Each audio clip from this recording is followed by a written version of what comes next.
जय श्री हरि विष्णु। आज हम एक रोचक कहानी सुनेंगे। बांदरी की बैसाख माह की कहानी। एक राजा था। वह बैसाख माह में प्रतिदिन ब्रह्म मुहूर्त में उठकर गंगा जी में स्नान करता था। राजा का आदेश था कि मुझसे पहले गंगा जी में कोई भी स्नान नहीं करेगा। राजा जब गंगा जी में स्नान करने जाते तो उन्हें प्रतिदिन शांत जल के स्थान पर हिलता हुआ हलचल युक्त जल दिखाई देता था। तो राजा को संदेह होता था कि निश्चय ही मुझसे पहले कोई प्रतिदिन गंगा जी में स्नान करता है। अतः राजा ने नदी के तट पर पहरेदार बिठा दिए। गंगा जी के तट पर एक वृक्ष था। उस पर एक बंदरिया रहती थी। वह प्रतिदिन राजा के स्नान करने से पूर्व स्नान करके वृक्ष पर चढ़कर बैठ जाती थी। इस प्रकार होते पूरा बैसाख माह व्यतीत हो गया, किंतु अंतिम दिन राजा के सिपाही ने देख लिया और उस बंदरिया को पकड़कर राजा के पास ले गए और कहा कि यह बंदरिया आपसे पूर्व प्रतिदिन गंगा जी में स्नान करती है।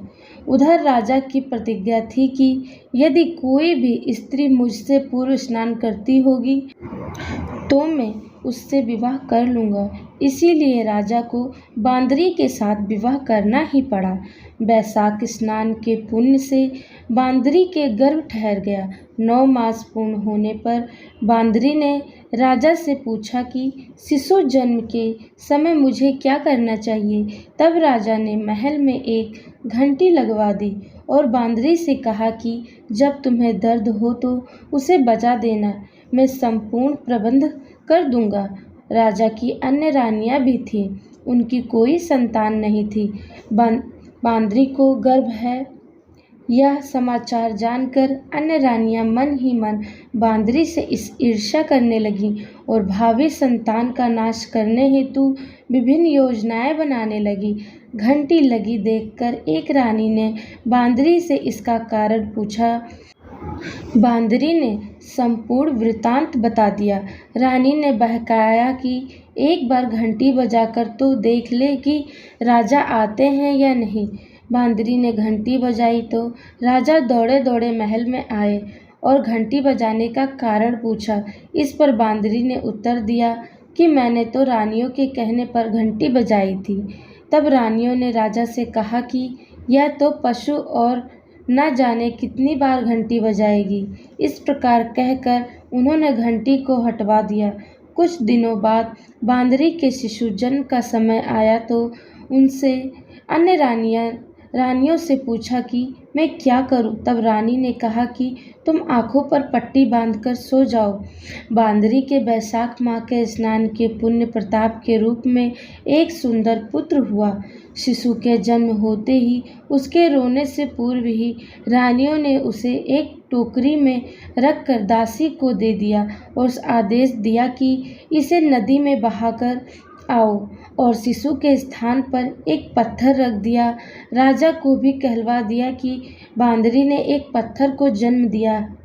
राजा ने सुना तो उन्होंने भी संतोष कर लिया कि जब दूसरी रानियों के संतान नहीं है तो यह तो बांदरी है, इसके क्या संतान होगी। उधर दासी ने उस सुंदर शिशु को नदी में बहाकर कुम्हार के खदान में रख दिया। दूसरे दिन कुम्हार कुम्हारनी खदान में आए तो वहाँ एक सुंदर शिशु को रोते हुए देखा। कुम्हार कुम्हारनी भी निसंतान थे। उन्होंने उस शिशु को अपने लिए भेजी गई भगवान की भेंट माना और बड़े प्रेम से शिशु का पालन पोषण करने लगे। कुछ बड़ा होने पर बालक को यह ज्ञात हुआ कि वह रानी बांदरी का पुत्र है, जिसको रानियों ने मरवाना चाहा था। एक दिन वह बालक कुम्हार के बनाए हुए मिट्टी के हाथी घोड़े लेकर पनघट पर जा बैठा। आओ रे मिट्टी के हाथी घोड़े, पानी पियो।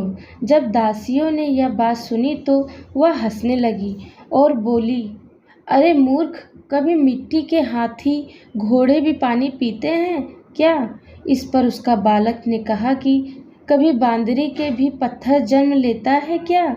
उस बालक की यह बात दासियों ने जाकर महल में कही। तब रानियों ने दूसरे दिन विष मिलाकर लड्डू भेज दिया।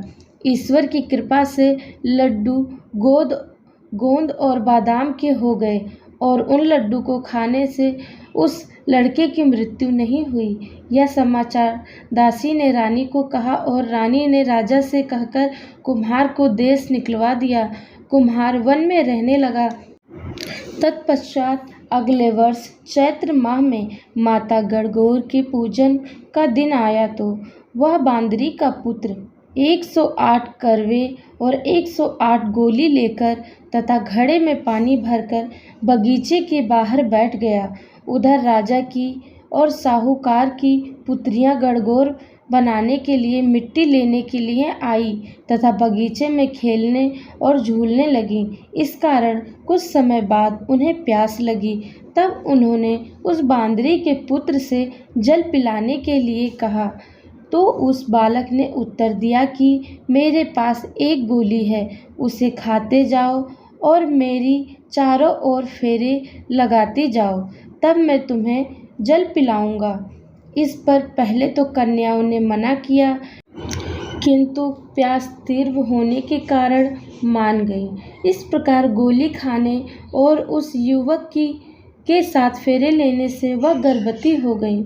बाद में जब उनके माता पिता को यह ज्ञात हुआ तो वह सभी कुम्हार के पास आए और संपूर्ण वृत्तांत सुनाया तथा कहा कि तेरे पुत्र ने हमारी कन्याओं से विवाह किया है, अब तुम्हें इन्हें अपने पास रखना होगा। तब कुम्हार ने निर्धन होने के कारण असमर्थता व्यक्त की। दोनों कन्याओं के माता पिता ने बहुत सारा धन देकर अपनी कन्याओं को कुम्हार के घर विदा किया और कुम्हार के घर 108 बहुएं आ गईं और कालांतर में उनके 108 पोते हो गए। कुम्हार ने समस्त नगरी को भोजन हेतु निमंत्रण दिया और राजा को भी बुलवा दिया। राजा के यहाँ से रानी बांदरी के अतिरिक्त सब भोजन हेतु पधारे। तब राजकुमार राजा की आज्ञा लेकर बांदरी को लेने रथ पालकी लेकर गया और लाकर सभा में सबसे ऊंचा स्वर्ण आसन पर बिठाया।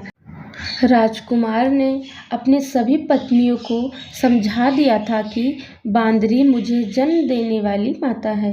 एक एक बहू रानी बांदरी के चरण स्पर्श करती गई और एक एक सोने का सिक्का और पोते को गोद में देती गई। जब राजा और अन्य रानियों ने यह सब देखा तो कुम्हार के पुत्र से इसका कारण पूछा। रानियों को तो संदेह होने लगा कि यह अवश्य बांदरी का पुत्र है।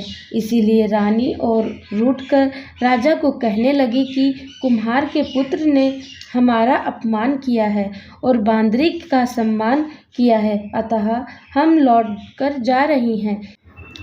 इधर राजा को पुत्र के जन्म का संपूर्ण रहस्य ज्ञात हो गया था, इसीलिए उन्होंने रानियों को देश से निकाल दिया और अपनी सभी पुत्र वधू एवं पुत्रों को लेकर महल में आया और राजकुमार का तिलक हुआ। कुम्हार कुम्हारनी को राजकुमार ने महल में रहने के लिए निवेदन किया, किंतु वह नहीं माने। तब राजा ने उन्हें ढेर सारा धन दिया।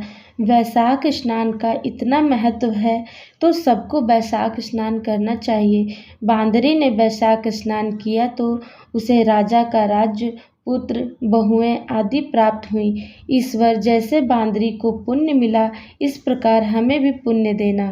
कथा सुनने वालों को के ऊपर सब पर कृपा बनाए रखना। कथा अच्छी लगी हो तो कृपया लाइक, शेयर, कमेंट जरूर करें। धन्यवाद।